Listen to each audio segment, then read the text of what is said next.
A história da China antiga está registrada em documentos que demonstram ser este país uma das civilizações mais antigas do mundo, com existência contínua. Agora, eu quero convidar você para fazer uma viagem através do tempo na história da China antiga.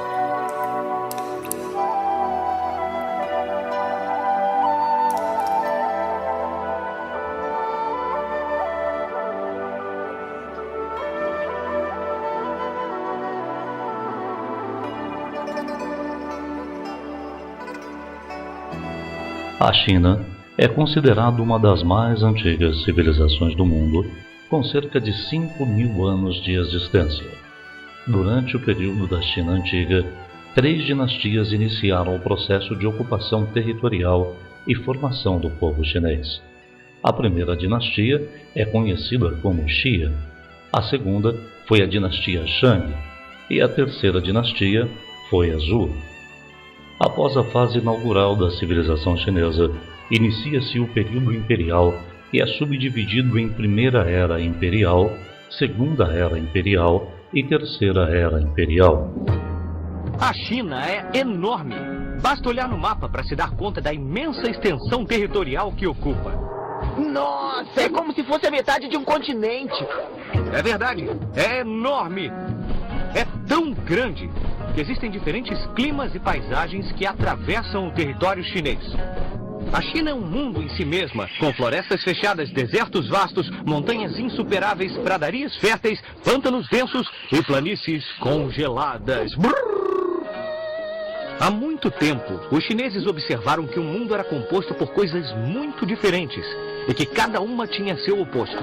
Então foram descobrindo que a natureza tinha um equilíbrio, uma harmonia entre forças diferentes e opostas.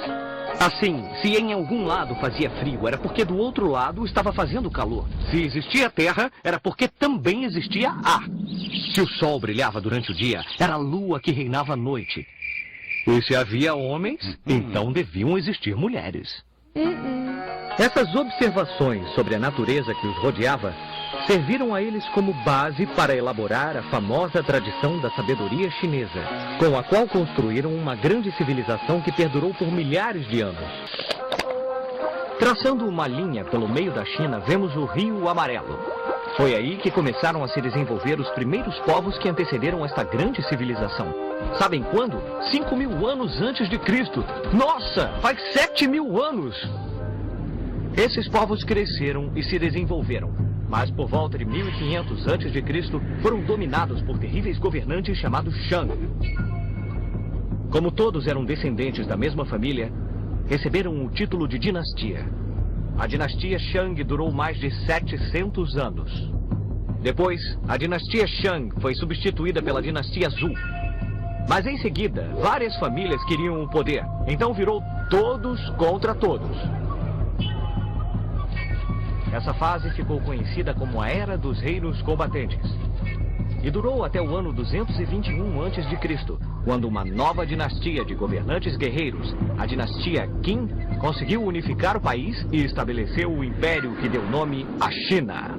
Qin Shi Huang proclamou-se imperador, o primeiro de toda a história da China. Ele era considerado filho do céu, ninguém podia discutir nada com ele e seu poder era considerado mágico. Eu discordo! O Senhor dos Homens não podia brincar, não cantava nem ria. Devia manter-se sempre de pé e seus movimentos eram lentos demais. Qin Shi Huang foi o organizador do império. Ele construiu um sistema de estradas e canais para facilitar o comércio e então todos começaram a usar o mesmo dinheiro, o mesmo calendário e até a mesma escrita. E ele impôs um sistema de leis. Mas havia pessoas que não gostavam de Qin Shi Huang. Então, o povo começou a tomar cada vez mais nojo dele. E representando todo o povo, 460 sábios se opuseram às medidas criadas pelo imperador. Qin Shi Huang não hesitou e mandou matá-los. Todos os livros dos sábios da China foram queimados em grandes fogueiras. Se tem uma coisa que a história nos ensina, é não ter raiva de alguém que tem poder ilimitado.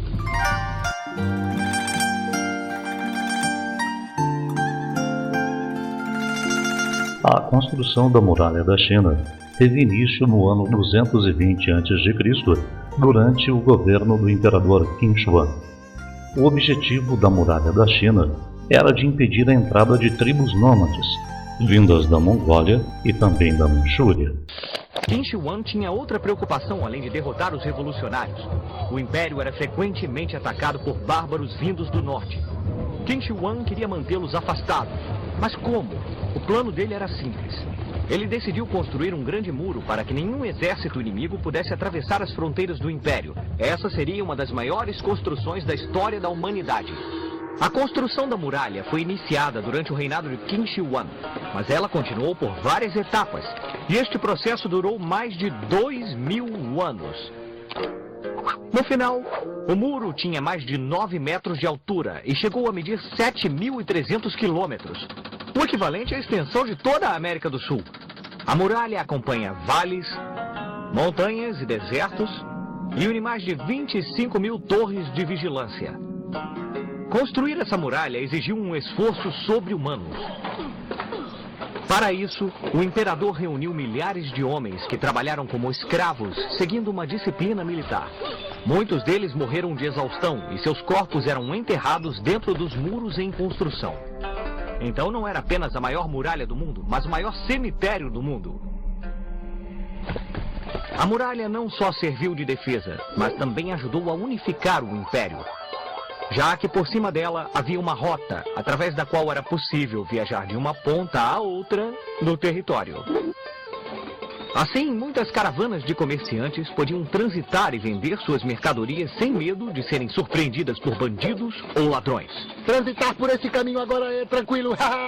Mas vamos voltar a Qin Shi Huang. Quando o imperador chegou ao fim de seus dias, ele decidiu que sua morte tinha que ser tão importante quanto sua vida. Os chineses acreditam que você pode levar objetos consigo para o outro lado da vida. E Qin Shi Huang não ia levar pouca coisa. Ele mandou construir uma tumba na qual colocou um exército de 8.000 estátuas de guerreiros de terracota.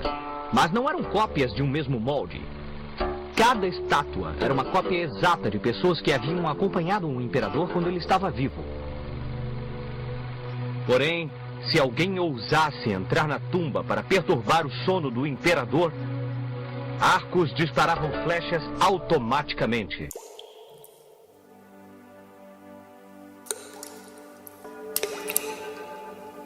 O confucionismo é uma doutrina ou sistema filosófico criado pelo pensador chinês Confúcio no século VI a.C.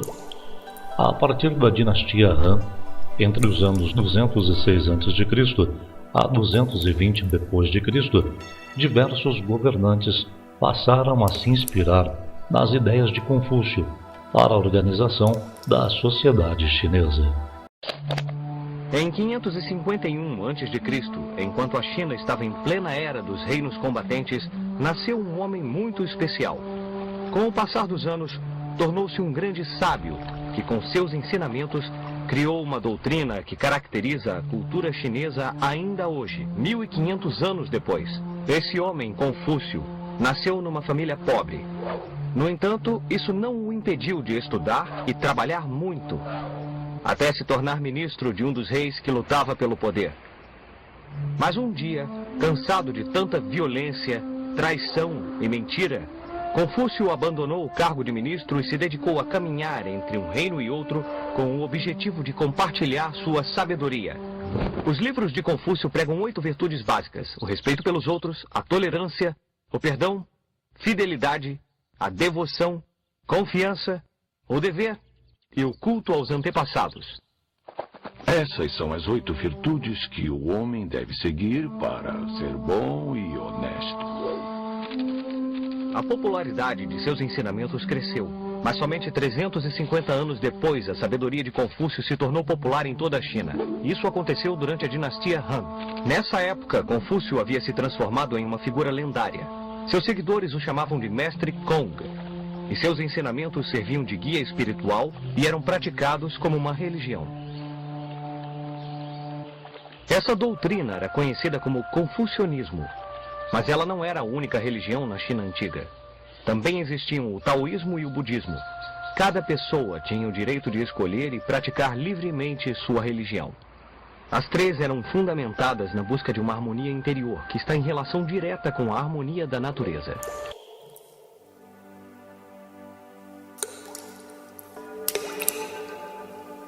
A medicina chinesa é a terceira forma de medicina mais antiga do mundo.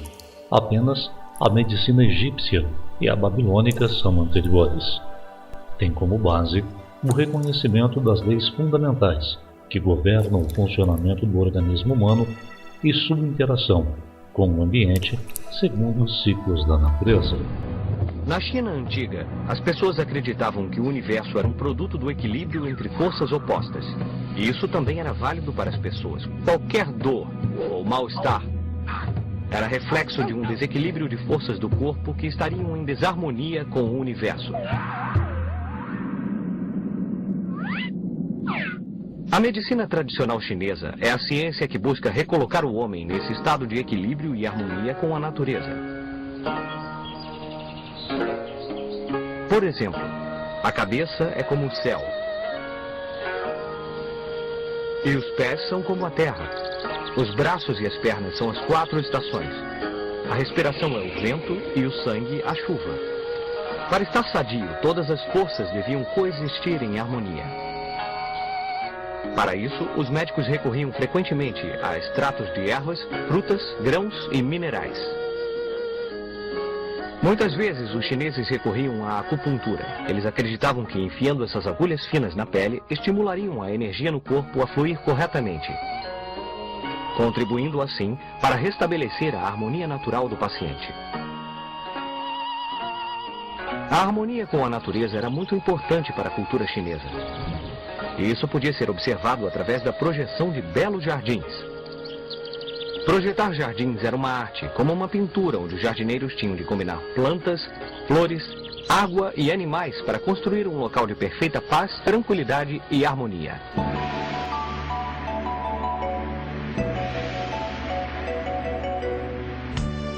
A escrita chinesa é uma das mais antigas e mais utilizadas do mundo. Sua invenção promoveu o desenvolvimento da cultura chinesa e influenciou o desenvolvimento da cultura mundial. A escrita chinesa foi sistematizada no século XVI a.C. durante a dinastia Shang. A, B, C, D, E. Cada letra de nosso alfabeto corresponde a um som. A combinação de sons determina uma palavra. Por exemplo, se eu digo pássaro, você sabe que eu estou falando disso. Mas na China, em vez de escrever a palavra com letras, eles tentaram capturar a essência da coisa em si. Para que escrever a palavra pássaro, se é possível desenhar um pássaro traçando algumas linhas? Esse tipo de escrita chama-se pictograma. Os pictogramas não representam sons, mas sim o próprio objeto. Por exemplo, isso seria uma árvore. Isso, o sol. Isso aqui, a lua. E isso, um cavalo. Os pictogramas foram utilizados na China pela primeira vez por volta de 1500 a.C. Com o passar dos séculos, os pictogramas foram evoluindo. E apesar de não se parecerem tanto com os objetos que representavam, ainda davam uma ideia do objeto. Por exemplo, o símbolo de árvore desenhado várias vezes significava floresta. É por isso que agora eram chamados de ideogramas. Hoje a escrita chinesa tem mais de 20.000 ideogramas. 20.000? Quantas palavras os chineses têm que aprender? Mas a escrita chinesa não servia apenas para a comunicação. Era também uma arte. A arte de escrever se chama caligrafia. E a caligrafia chinesa era tão apreciada quanto as pinturas. Os calígrafos famosos e talentosos tentavam capturar a essência e a beleza das coisas ao pintar os ideogramas em papel de arroz.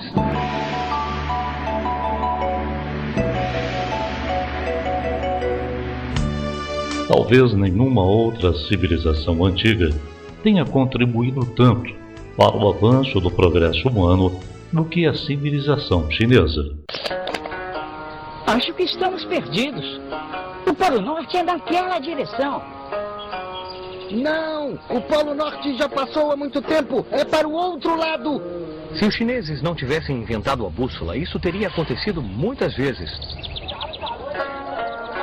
A primeira referência a um buscador de direções está em um livro chinês datado de 1040. Nele está descrita uma agulha imantada presa a um pedaço de bambu que flutuava num recipiente com água. É que os metais que adquirem as propriedades dos ímãs sempre apontam para o norte. Os chineses também inventaram o papel e uma maneira rápida de colocar informações sobre ele. Inventaram um sistema de carimbos e tintas, ou seja, a primeira forma de impressão. Os chineses foram muito engenhosos e inventaram muitas coisas, como pipas, porcelana e a primeira calculadora, chamada ábaco. E eles também inventaram a pólvora. Essa substância composta por uma mistura de sais, enxofre e carvão vegetal foi utilizada a princípio para fabricar belíssimos fogos de artifício. Eles não eram só bonitos, mas os chineses achavam que assim espantariam os maus espíritos da noite. Mas talvez a descoberta que mais surpreendeu o mundo foi feita pelo bicho da seda. Ninguém sabe como, mas há mais de 5.000 anos, os chineses descobriram que cada um de nós, antes de virarmos borboletas, fazia um casulo enrolando um único e finíssimo fio, que media 1 quilômetro e pesava menos de 1 grama. Muito obrigado, senhor bicho da seda. Esse era o fio de seda. As mulheres chinesas o desenrolavam pacientemente e com ele fabricavam um leve tecido, suave e delicado. As roupas feitas com seda eram tão especiais que a elas se atribuía um valor mágico. Durante séculos, os chineses mantiveram em segredo o processo de fabricação desse tecido. Isso significa que se alguém quisesse comprar seda, tinha que ir até a China. No ano 138 a.C., o imperador Wu, da dinastia Han, enviou um embaixador ao encontro dos povos do Ocidente. O embaixador foi escoltado e acompanhado de uma centena de comerciantes chineses. Foi uma viagem muito longa. Ao regressar, o embaixador e os comerciantes trouxeram para o imperador artigos valiosíssimos. Os produtos ocidentais despertaram o desejo dos chineses em negociar com povos de toda a Ásia Central e da Europa. Logo, essa rota começou a ser muito popular. E comerciantes de todas as partes do mundo se encontravam no oásis de Kashi. Comerciantes e artesãos de diferentes culturas e países reuniam-se para trocar bens. O oásis se tornou um mercado internacional. Os romanos ficaram tão impressionados com a seda que a compravam a preço de ouro. A seda chinesa chegou ao resto do mundo por essa rota, que passou a ser conhecida como a Rota da Seda. Na metade do século XIII, em plena Idade Média, o mundo conhecido pelos europeus não ia muito além do atual Oriente Médio. O Oriente era um lugar assustador, cheio de histórias de monstros e dragões, o que fazia com que poucos europeus se aventurassem para além do deserto da Arábia. Mas então surgiu um viajante aventureiro, um comerciante de Veneza. Seu nome era Marco Polo. Ele decidiu empreender a longuíssima viagem de um extremo ao outro da famosa Rota da Seda e depois voltar a Veneza. Marco Polo viveu 20 anos na China e chegou a ter uma relação muito próxima com o próprio imperador. Quando voltou à Europa, escreveu um livro que deixou os europeus apaixonados. Nele, tentou descrever a civilização com a qual conviveu por tanto tempo. As coisas fabulosas no livro pareciam tão inacreditáveis para os europeus que em seu leito de morte a família de Marco Polo perguntou se ele dizia a verdade sobre todas as histórias fabulosas. Ele respondeu: a China é tão vasta e maravilhosa que só consegui contar a metade do que realmente vivi lá.